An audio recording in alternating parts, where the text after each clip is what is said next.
He's never seen us. So it's exciting.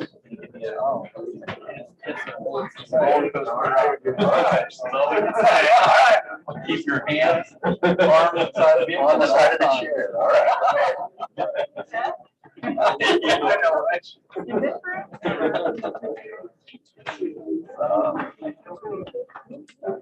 Dr. Mark? Report to the sign, please. All right.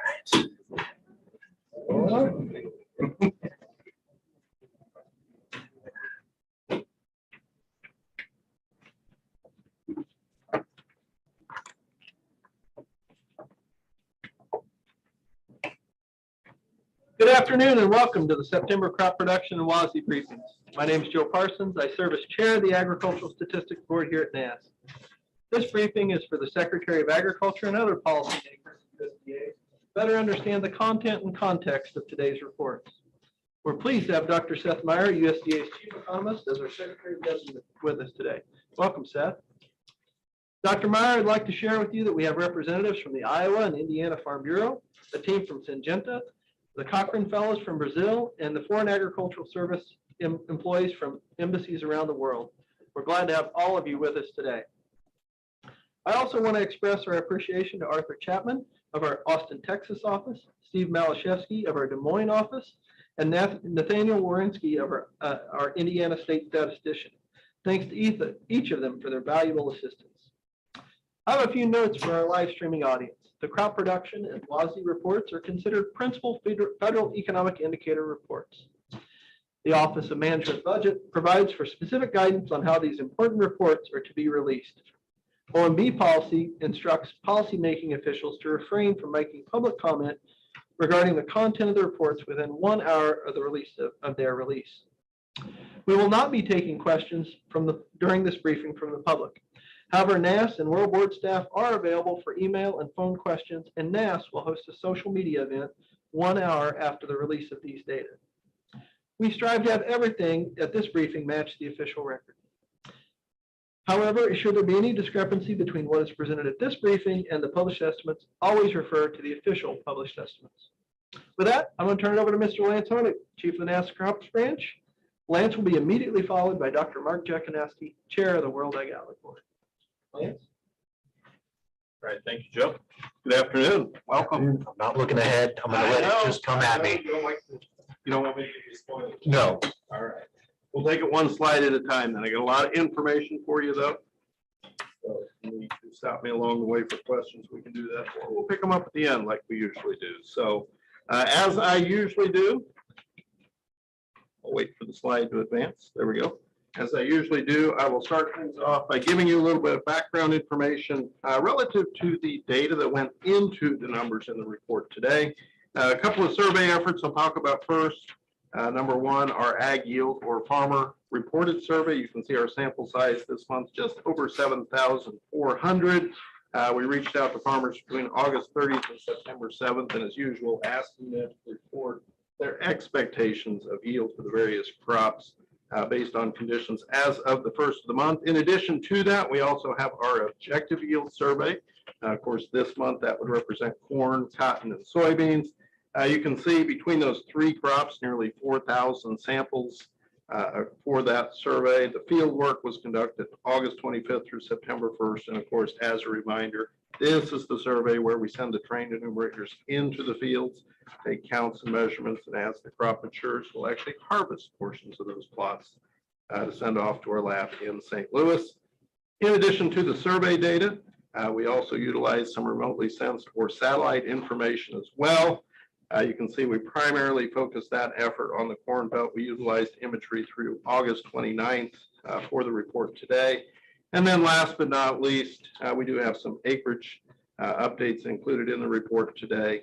So in addition to the survey data that we've gathered up to this point this season, we're incorporating that FSA certified acreage information as well as some RMA data, but really the FSA certified acreage is the driver at this point.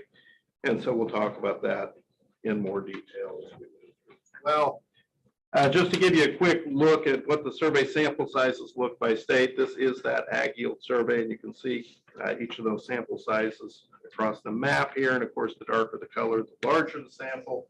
We do see the larger samples primarily in states where you would expect to see that for the crops that we're looking at this month. As I kind of alluded to earlier, we do have acreage updates included in the report today. Normally in September, we do make or at least consider acreage updates for chickpeas, cotton, dry peas, lentils, peanuts, and rice. But as we did last year, we also included corn, sorghum, soybeans, and sugar beets this month, this season. That data from FSA getting more complete earlier, allowing us to complete that review earlier again this year. And so that's what we have done. You'll see those updated acreages as we move through the presentation. We'll start things off by looking at corn, just like we normally do before we look at the numbers, just kind of set the stage for what's happening with the crop here. First, you can see some information from our weekly crop progress and condition report. First off, the percent of the corn that's rated good to excellent by week. Of course, the dark red line representing the current season. And you can see it's continued to tail off really pretty much all season long. This last week finally leveling off, perhaps, but as you can see, it's the lowest we see on the chart. They're only 54% rated good to excellent as of August 28th. From a progress standpoint, though, here you can see the percent of the crop that was dented by week. Again, the dark red line representing the current season. It's lower than what we would normally see this season. So with that said, let's go ahead and take the numbers for corn. First off, planted area, we're now estimating 88.6 million acres. That is down 1.4% or 1.21 million acres from what we had previously estimated. It's 5.1% below what was planted last season. Harvested area now at 80.8 million acres is down 1.2% or just shy of a million acres below what we had previously estimated. 5.3% below what was harvested last year. Essentially, we carried the same harvested to planted ratio and applied that to the new planted acreage that we set. Our yield forecast this month, 172.5 bushels per acre. That's down 1.7% or 2.9 bushels per acre from last month's forecast. 2.5% or 4.5 bushels below last year's final yield, putting our new production forecast at 13.9 billion bushels, 2.9% below last month and 7.7% below last year. Taking a quick look at those corn acres over the recent seasons, you can see how these numbers compare over time. The 88.6 million acres planted now, that represents the lowest total since 2015. Taking a closer look at the yields over time here, you can see how the 172.5 bushel per acre yield compares to those recent years. As a reminder, last year was a record high yield. So coming off that, we're still the 5th highest yield on record. This next map highlights the corn yield forecast by state and how they compare with last month's forecast. So the way this map is laid out, the top number is the current yield forecast. The lower number is the percent change from last month's forecast. All the states colored in red are decreasing from last month. Those colored in blue are increasing. Of course, the deeper the color, the larger the change. You can see a lot more red states than you see blue, indicating more decreases month over month. We'll see increases, but most of those changes are fairly small, although some exceptions would include the southern plains where drought conditions just continue to take a toll there. Anytime you see a pound sign next to a number, of course, that indicates a record high yield, and we do still expect record highs in California, Virginia, and Wisconsin this season. This next map just highlights those same yield forecasts by state, but here you see a comparison with the previous year instead of the previous month. So just a quick look at kind of what's happening with yields across the country relative to last season. This next graphic just highlights some of the information that we gleaned from the satellites. Here you can see the model yields based on the NDVI, basically information utilized there. The way this map is shown here, you can kind of see the legend there, but basically that deeper green into the blue tones, that's where you see the higher yields. And of course, those brown type tones you see more toward the west, those are the lower yields. And of course, where we see some of those dry conditions, again, taking a toll. Next, I have some information here from our corn objective yield survey. This graphic has a couple of pieces of information on it. First, each of those blue bars represents the number of ears per acre as we measured from our objective yield survey. And in fact, for the current period, you can see 28,650. That's the 5th highest number of ears per acre on record. And then the red dot represents the current yield forecast for that 10-state region. And so you can kind of see how those compare over time. Next, just a quick look at the corn production numbers again, how the 13.9 billion with the forecast compares with the recent seasons. We're looking at the 7th highest corn production on record this season. The next graphic that I have compares some of the published industry expectations with the NASS current forecast for corn production. Each of those blue dots does represent an individual industry member's published expectation. The red blocks represent the NASS forecast. You can see the 13.9 billion bushel forecast down at the bottom of the range of those expectations. But if you actually break those expectations down, we did see the yields and the acres not factored in. In fact, for corn, the average of the trade guesses on yield was exactly the same as the NASS forecast. So probably not nearly as big a surprise as what this graphic might suggest at first look. Next, we'll move on to soybeans. Again, just some background information here. First, looking at the percent of the soybeans rated good to excellent by week. Again, down toward the lower end of the graphic, not quite like we saw with corn, but a bit below what we've seen last season and for average. And again, looking at progress here, this is the percent of the crop dropping leaves by week. Pretty early in the process there, but you can see definitely behind both last year and average. That's kind of been the thing all season long. So with that, let's look at the numbers. Planted area for soybeans, now 87.5 million acres. That's down 0.6% or 570,000 acres from the previous estimate. Similar adjustment on the harvested side. So we're now looking at 86.6 million acres expected to be harvested this year. Our yield forecast is 50.5 bushels per acre.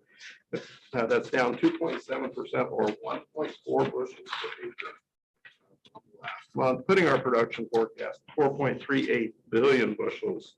3.4% below a month ago and 1.3% now below season. Just a quick look at the acreage here and how things compare over recent seasons. We do see a number of record high planted totals by state this year: Illinois, Kentucky, Missouri, Nebraska, New York, and Ohio. From the harvested side as well. Looking at the soybean yields over time, you can see the 50.5 bushels per acre, down a bit from last month, as I mentioned, but still the highest yield on record. Next, we'll take a look at the soybean yields by state, and first, how they compare with last month. Again, this map laid out just like the one I showed you for corn, and in fact, the largest changes kind of in the same area, the Southern Plains, again, continuing to struggle due to dry conditions there.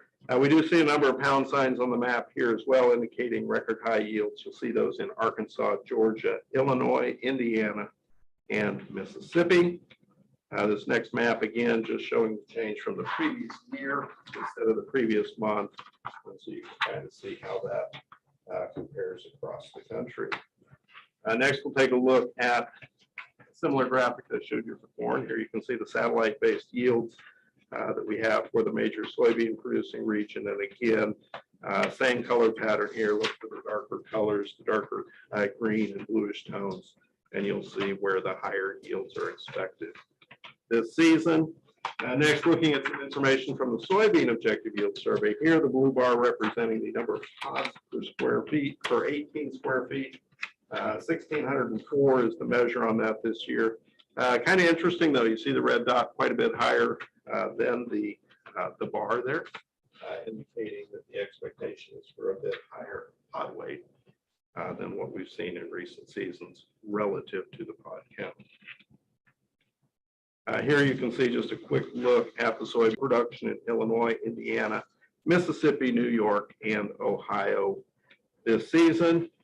Looking at the published expectations for soybean production, again, like we talked about for corn, here you can see we've got an NASS forecast of 4.38 million bushels below those published expectations, but again, acreage not factored into those expectations. Appear to be a little bit lower to the expectations there. Next, we'll move on to cotton. Looking at the cotton condition first, of course, we talked about the southern plains and the drought conditions there, clearly represented in cotton condition here. As you can see, the lowest we've seen in the recent 5 years. Only 34% rated good to excellent at the end of the month. Texas 17%, Georgia 66%. So a big difference in terms of cotton condition across the area. From a progress standpoint, though, pretty much moving along at a pace we normally see here. You can see the percent of bulls opening pretty much in the middle of the graphic there, maybe even slightly ahead of normal. Of course, we reviewed acreage this month here as well. So now 13.8 million acres planted. That's up 10.5% or 1.3 million acres from the previous estimate, up 23% year over year. Of course, again, based on the certified acreage data from FSA, and of course, corresponding increases on the harvested side. We're now at 7.89 million acres harvested for cotton. That is a big increase from last month, but still down 23% from what was harvested last season. Very little change to yield this month, 843 pounds per acre. In fact, just 3 pounds below last month's forecast. So our production, we're now looking at 13.8 million bales. That's up 10% due to the acreage increase from last month, but still off 21.1% from what was produced last year, primarily due to the abandonment, largely in Texas. And here's what that looks like as we look at the acres. Of course, the orange line is the planted area, the harvested line in gold. And you can see the huge gap between the planted and harvested this year. In fact, we're also looking at the lowest harvested acreage since 2013 this season. Looking at the yield, again, very little change this month, the 843 pounds per acre. In fact, up a bit from what we saw last season. As we look at the yields, again, comparing them to last month, certainly we can see some changes there, although mostly washing out with such a small change. Nationally, no records to report on cotton yields this year, so you won't see any pound signs in there. But if we look at the comparison of yields to last season, that's where you'll see some of those big drops, particularly Texas, Oklahoma, Kansas, some of those drier areas in particular, although there are some cases not in those states where we've actually seen too much rain and other problems as well. So it's been a challenging season thus far for cotton. Most of the country. Looking at the cotton production and how it compares over time, 13.8 million bales expected to be the lowest since 2015. In Texas, we're looking at the lowest production since 1989. As we look at the published industry expectations for cotton, here you kind of see the opposite effect with the 13.8 million bale forecast above the expectations. But again, if you remember back a couple of slides, we increased acreage considerably. It certainly seems that perhaps that wasn't factored into most of the expectations here as well. But in reality, shouldn't be nearly as big a surprise as the graphic may imply. We do have a number of other crops included in the report today as well.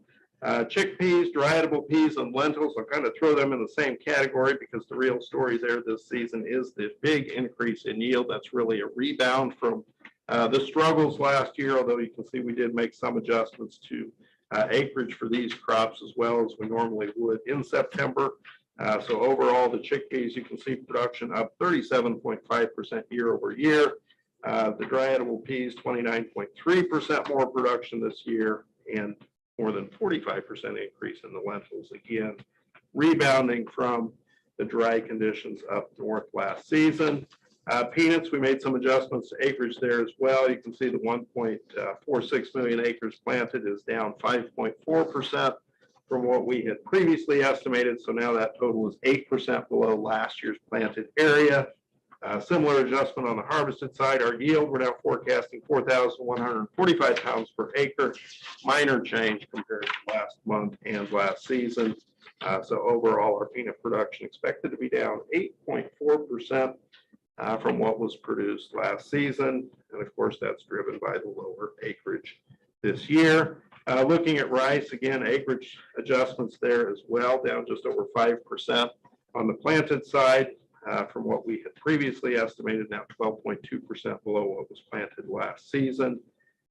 Yield, again, minor change from last month's forecast, putting our production at 165 million hundredweight, 6.2% below last month's forecast, but 13.9% down from last season. Sorghum, pretty minor adjustment made to planted acreage there. You can see up just 1% from what we had previously estimated. A little bit bigger increase on the harvested side. Yield at 46 bushels per acre. That's down 13.5% from last month. Of course, sorghum, Kansas, Texas, the primary producers there. The dry conditions once again coming up, and that's again why you see such a big decrease in production as well. In fact, we're looking at record low acreage in Texas for sorghum this year.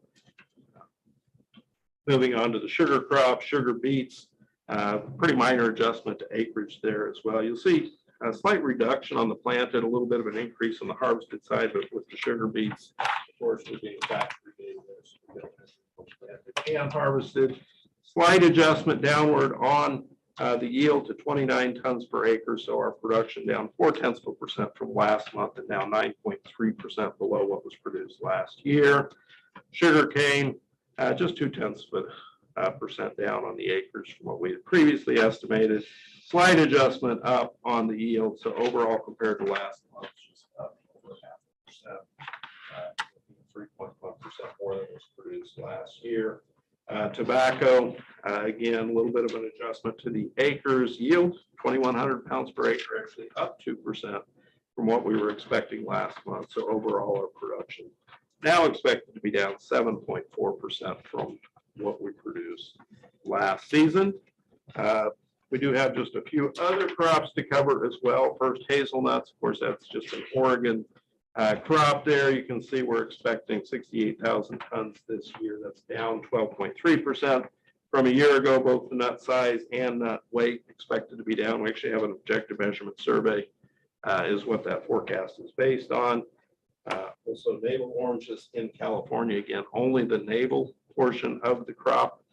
You can see they're expecting that to be up more than 19% from last season. Fruit set's actually up about 47% from last year. Slight reduction in the expected fruit size, but with that big increase in fruit set, we're expecting more production there. And then last but not least, the walnuts in California, 720,000 tons, down just 0.7% from what was produced last year, but would still be the third highest total on record for the walnuts. Next, just to highlight a few of the upcoming reports over the next month. Cattle on feed and cotton ginnings coming next week. Hogs and pigs later this month.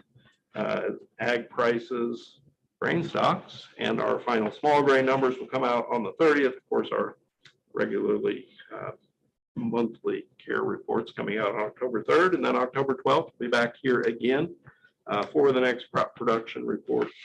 And get any updates we have there. As Joe mentioned at the beginning of the presentation, I'll be on Twitter at 1 o'clock Eastern time this afternoon, hosting our monthly stat chat series to take any questions folks may have about the numbers in the report today.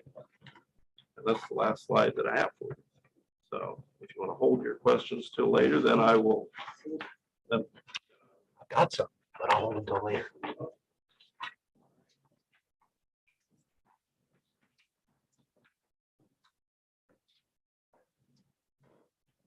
Thank you, Lance. Good afternoon, Seth. All right, I'll walk you through the global supply and demand balance sheets here. Changes we made this morning. Of course, this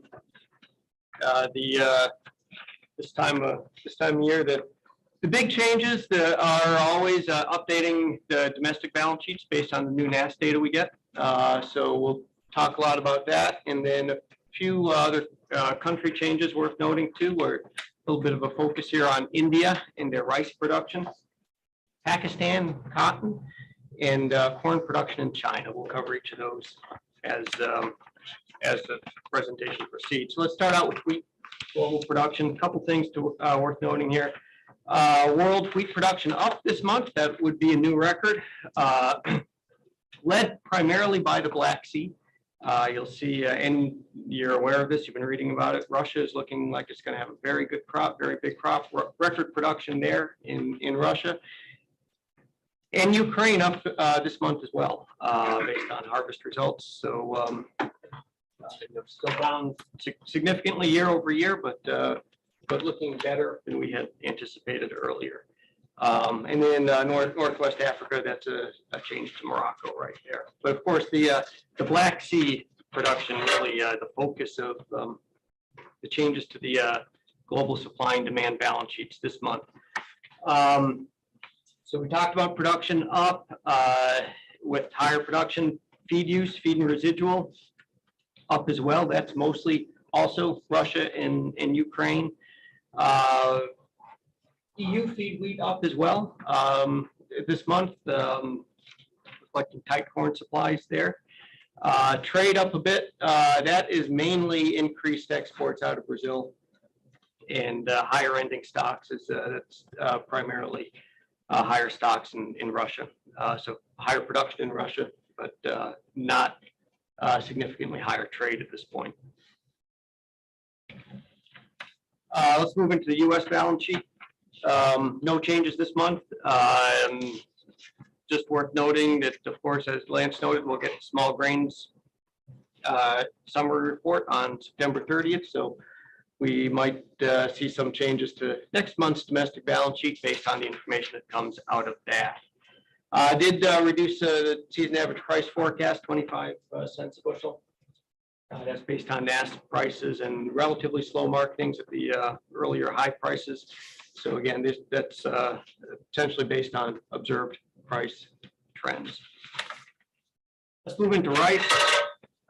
Here, kind of the opposite of wheat, tightening world supplies. World supplies tightening up quite a bit for 4.3 million tons this month relative to last month, and down quite a bit year over year too, as you can see. India, big focus here, pulled back their production forecast. We'll talk about that over the next few slides. Essentially, it's been dry. Also been dry in China, in the part of China where rice is produced primarily in the southern part of the country. Later, we'll talk about China when it comes to corn production, and it's kind of the opposite situation there. Corn production up in China based on very good conditions in the northern part of the country. So weather patterns there affecting the crops differently. So China down, India down, that's driving most of the global reduction in production this month. Sri Lanka down this month as well. That input constraints and political turmoil, hard for them to produce a crop. And Pakistan down this month too, based on some flooding, which you've read about in the news, and that's mainly area change. So let's focus on India real quick. You can see rice production in India. This is the main production regions. You can see produced throughout much of the country, but the largest production area up here in the northern part of the country, especially Uttar Pradesh, and that area of India, it's been dry throughout the planting season. It started dry in June. Dryness continued in July, and then all the way through August. And really, their planting season essentially extends from June through August. So they've had really poor conditions. And again, that's where these dry areas are where most of the rice is produced of this terrific crop in India, and it has been consistently dry. You can also see it on the rainfall trace. Again, this is the Uttar Pradesh, the largest production region. Record low rainfall, so far, with little likelihood of improving for the rest of the season. So below average, and that is affecting the acreage outlook. So with that, rice production this month, we reduced, it'll be down 3% from last year. That would be the first year-over-year decline in India's rice production since 2015-16. And of course, that has implications for some of the policies that they've been enacting, restricting imports, trying to keep more supplies for domestic availability. So the global rice balance sheet supply and use, again, mostly an India story. Here, total supplies down, we talked about that. Total use up a bit. India, total use up. And trade, we have some offsetting changes there. India down with some of the export constraints they've enacted, but offset by higher exports from Thailand, Vietnam, Burma, and Pakistan. Ending stocks there as well, tightening up. So let's talk about U.S. balance sheet, right? Rice balance sheet. Put up the old crop year and new crop year. We're kind of finishing up final data for the 2021-2022 crop year. A couple things worth noting there. Import forecast we reduced this month, as you can see, but that would still be a record at 37.8 million hundredweight. Export forecast down as well. We're just not very competitive. U.S. prices are high. And this, again, is just based on data observed to date. So data, trade data as it's coming in. And then ending stocks, we trued up based on the NAS rice stocks report. So this 2021-22 crop year balance sheet nearly complete at this point, and suggesting we're carrying in a little bit tighter supplies than we had been expecting. Now, with the tighter supplies coming in, tighter beginning stocks, we also incorporated the NAS production changes that we received this morning. So production tightening up quite a bit, almost 11 million hundredweight, tightening up the supply side of the balance sheet. On the demand side, domestic use down, reduced both long grain and medium grain rice. Domestic use, long grain down 3 million hundredweight, medium short down 1 million. Continue pulled exports back again. So down this month, 2 million hundredweight, and down a fair amount, 5.2 million hundredweight year over year. Again, tighter supplies and just not highly competitive. Imports up again, raised imports this month. That's contributing to a little bit of increased supplies there, and that's continuing that trend and very strong import trend that we've seen over the past couple of years through this past crop year. That is higher imports of both long grain and medium short. Medium short coming from Australia, and long grain, that of course would be the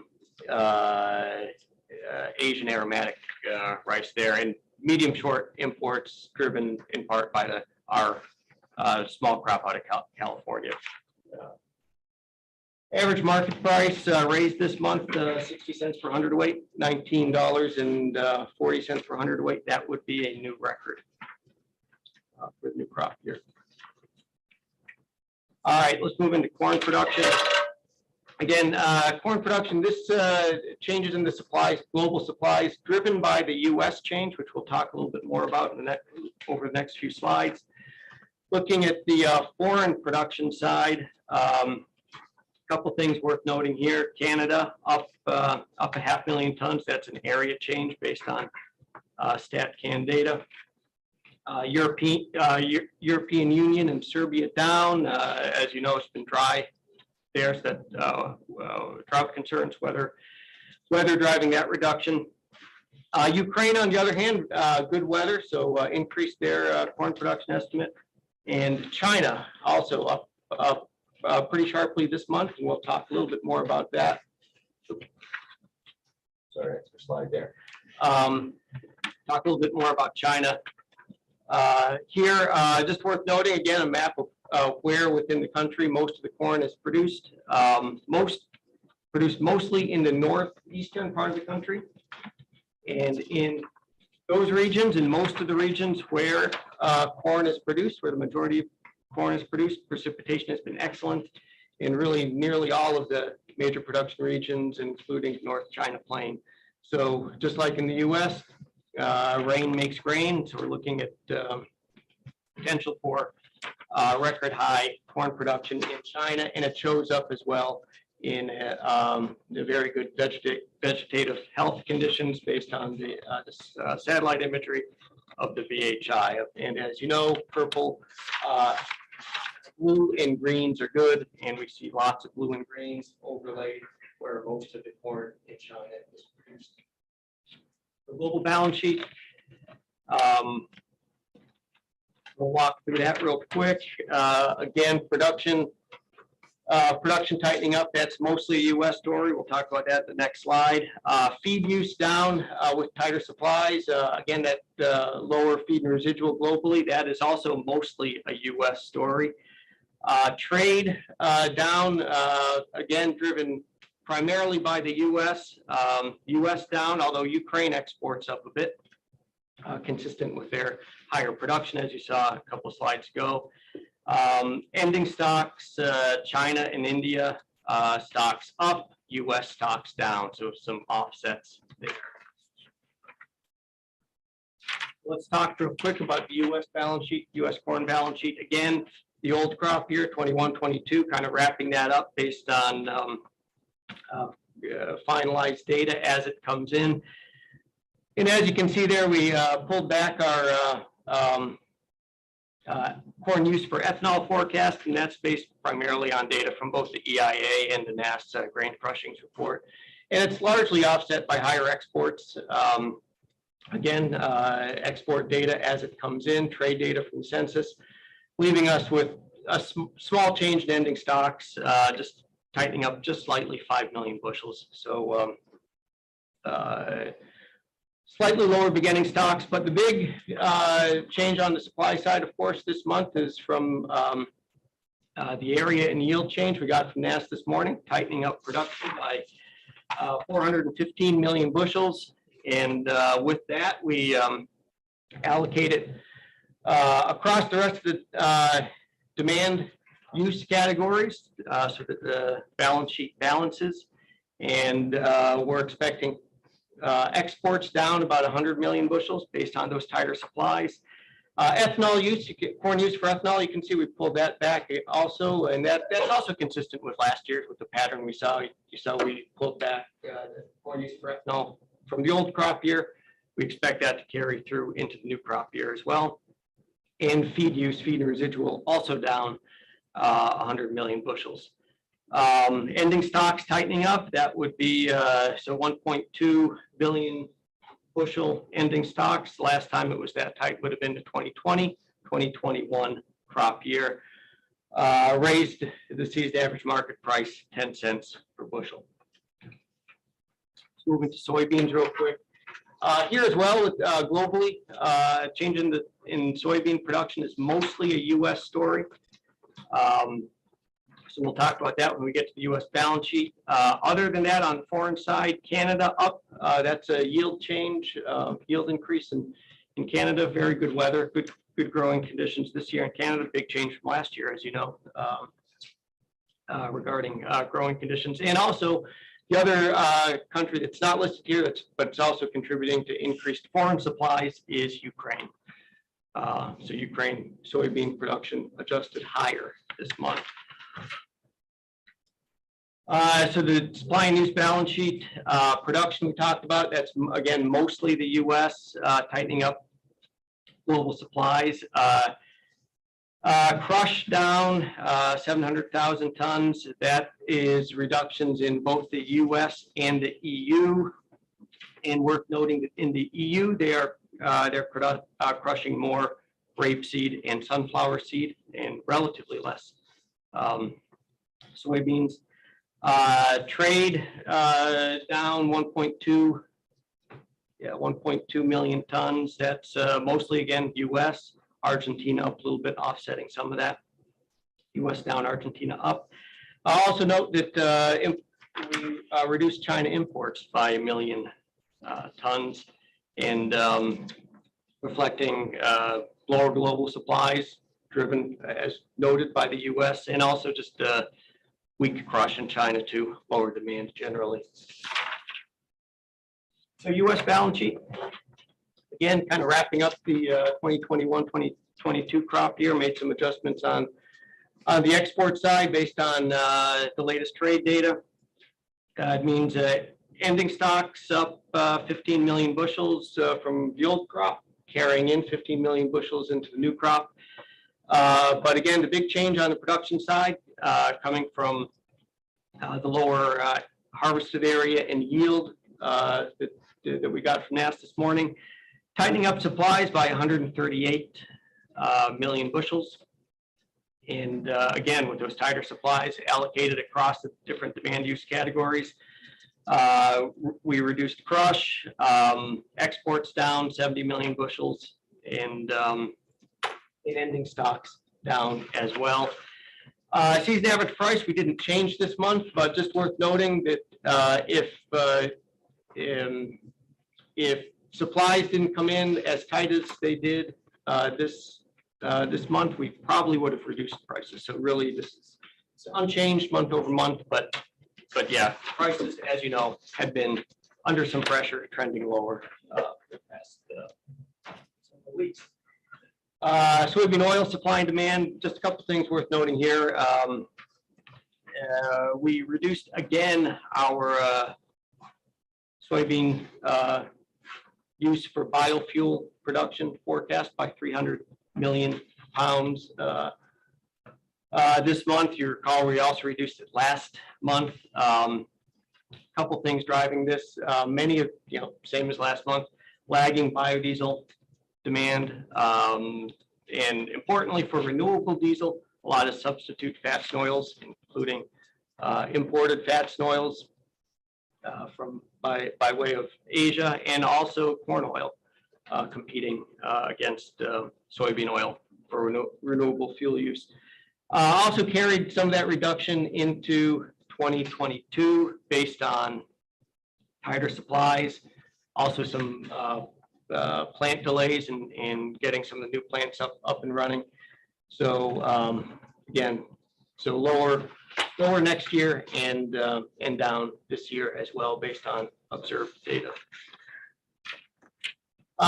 Moving into cotton here real quick, I put up the old year for production along with the new year. Just a couple things worth noting there. Brazil 2021-2022 cotton production forecast down by 500,000 bales. That reflects, as you might recall, that dryness in April, the early end to the rainy season, impacting their production prospects. But on the other hand, Australia production up. Again, these crops harvest essentially complete. Very good weather driving production there. Now for the new crop year, 2022-2023, again, kind of driven by the changes in the U.S. balance sheet, but a couple other items worth noting here. China production up 500,000 bales.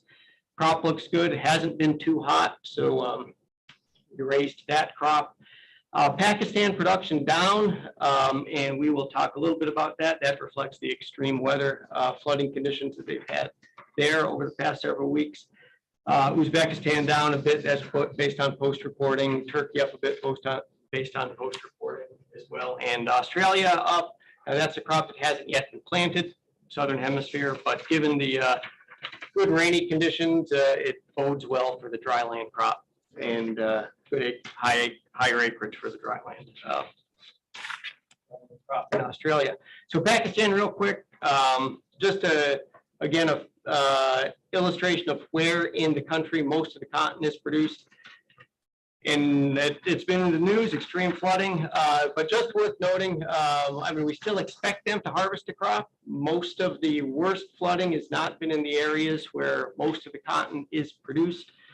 This is a crop we're going to continue to watch closely. But most of that cotton in Pakistan is produced in the northern parts of the country, outside of the areas where flooding is taking place. So global balance sheet, production we talked about, largely a U.S. Story there of increasing supplies. Consumption down, reduced by 500,000 bales. That's mainly reduced consumption in Pakistan. Again, the flooding there does impacting just their ability to get cotton to the mills and to use it. Ending stocks up to globally up 2 million bales this month. So as I noted, most of the global balance sheet changes are driven by changes in the U.S. supply outlook. Again, finishing up the old crop year, 2021, 2022, based on final census data and official data for ending stocks. Carrying in slightly higher ending stocks into the new crop year than had been expected, along with the nearly 1.3 million bale increase in production, increasing total supplies. This month, this month by about 1.5 million bales. We expect, with those higher supplies, we expect higher exports, less southern hemisphere competition from Brazil, so U.S. getting a larger share of global cotton exports. But with those higher supplies, we also expect that to put some pressure on prices, so we reduced our season average market price by a penny a pound down to 96 cents per pound. Moving into sugar. So again, with the 2021-2022 crop year, reduced production from the beet sector just based on lower recovery. Again, this is the crop year that finishes up September 31st, so that production is continuing. TRQ imports down for the old crop year or the current crop year, mainly shifting, just a temporal shift into the new crop, into post October 1 into the new crop year.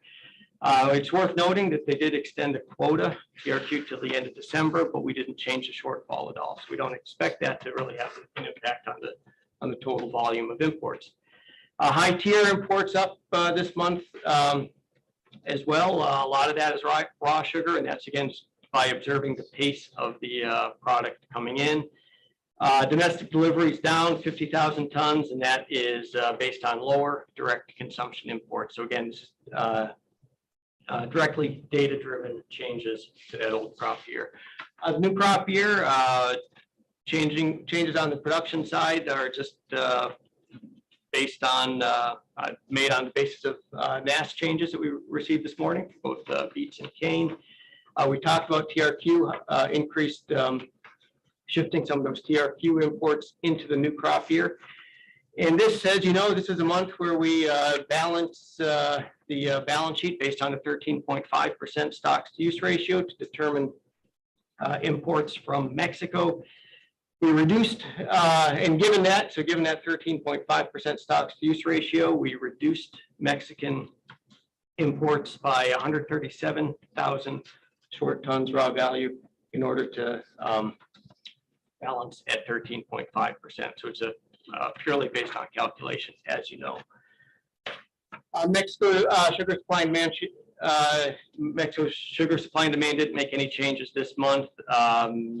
Worth noting on the previous balance sheet, I did say that we changed Mexico's imports, but all that does is reduce shipments to the U.S., so they go to other nations instead. All right, let's go into meat and dairy here. A couple of things worth noting on the meat production. Beef in particular here, increased our beef production forecast for 2022 and for 2023. We're seeing higher cow slaughter and continuing to see this temporal shift, pulling cattle into feedlots. So pulling those into, driven in large part by the drought as well, pulling more of those cattle into feedlots, getting them ready for slaughter, and then that's driving production for both the balance of 2022 and into 2023. Basically, those increases that you see for 2023 is cattle that are placed this year that will be slaughtered next year. Pork production, again, this is largely based on slaughter pace. We increased production for 2022. We're seeing lighter weights, but higher quantity, increasing production marginally. Didn't make any change going into 2023. Broilers, we're starting to see some reaction there, some higher prices, higher egg sets, higher chick placements, and increases in slaughter pace. So that is driving that 110 million pound increase for 2022 in broiler production and carrying that forward into 2023. So high prices are pulling that production higher. Turkey production 2022 pulled it down by 100 million pounds there. As you can see, again, that's just based on pace of slaughter. Prices real quick, steer prices adjusted higher this month for 2022, just based on current price strength. Didn't make any changes for the new crop, for the new calendar year for steers. Hogs, we're seeing some weakness in current prices, and then that 2022 reduction in the hog price is just based on that observed price weakness. Again, no changes for next year. Broilers with the higher production, we expect that to put some pressure on prices both in 2022 and into 2023. And turkeys, no changes in their price forecast for 2022. For 2023, up a bit, as you can see, and that's mainly based on tighter early year production forecasts just for turkeys. Meat trade, not a whole lot going on here on the trade side. Again, for 2022, we're mainly truing up to observed trade data. For pork, we're seeing relative, weakness to several Asian markets, and driven by lower demand by China, which is increasing competition for other Asian markets as well. Broilers as well. Again, that's just based on trade data. So again, 2022 largely based on trade data. No changes in 2023. Nothing to fundamentally change our meat export forecasts. So wrapping things up here with the dairy end of things, made some tightening up our production forecasts, dairy production forecasts for 2022 and 2023. This is driven mainly by lower cow inventory data reported in the milk production report. For 2022, we expect those lower cow numbers to also carry through into 2023. So tightening up supplies a bit from where we were last month, still up year over year, as this dairy production always tends to grow. But then in terms of imports and exports, we're seeing strength in terms of imports, that's largely cheese. And in terms of export strength, that's largely driven by whey, lactose, and cheese as well. So we're seeing both some import strength and export strength. And then finally with prices, again, tighter supplies, tighter milk production, tighter product supplies generally mean higher prices, and that is what we're showing here this month in terms of our month-to-month changes. Worth noting here, especially butter stands out as for 2022, relatively large adjustment in our price forecast based on tight supplies and strong demand. And with those product price changes, falls into the class prices, as you can see. And and for each year, we raised the all milk price forecast as well, based on those class change formulas. And that is all I have with the WASDE. So happy to respond to your questions. And for anyone watching online, thank you for attending again this month, and we hope to see you back next month. And now I will